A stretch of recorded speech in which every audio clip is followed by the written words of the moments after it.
Hello, Handy Granny here again. I'm going to talk about how to make a mask with a loop on one side and gathered. This is permanently gathered, so it doesn't have to be your ear that supports the gathering. And on the other side, there's ties. So you've got the convenience of the loop, and then you put it on your face and you tie the tie just once, but you get a perfectly adjusted mask for the size of your face versus a loop, which could be too tight or too loose. I'll put a link to this pattern and I'll just show you the finishing up here. I've got my mask sewn and turned inside out.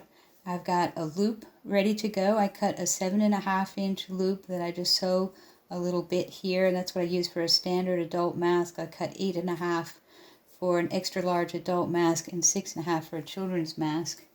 And then I've got a piece here that's approximately 14 inches long for the straight side. So I'll put these aside. I'm ready to go here.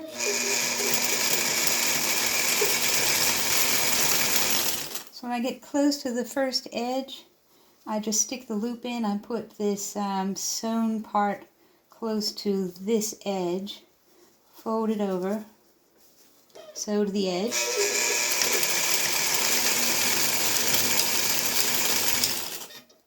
Now I run down the side.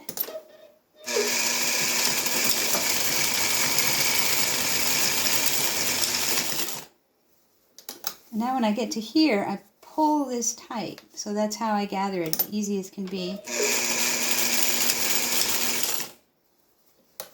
And then I'm going to turn around and do the same for the other side.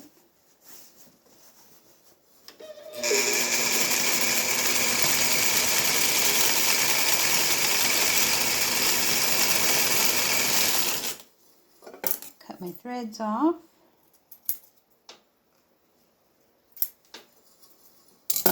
And I usually make it a little longer on this side than the other side because the other side is going to be stretched. So do the same thing.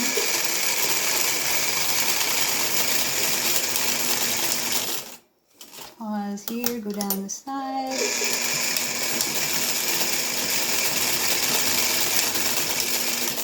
I like to reinforce those a little. And again, it's sewn at the top so it can't slide anymore. I just pull it tight and sew it.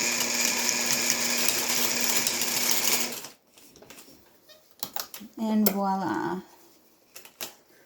With my mid-1950s Singer sewing machine, then you get, like I said, the loop on one side and the tie on the other. Hope this is helpful.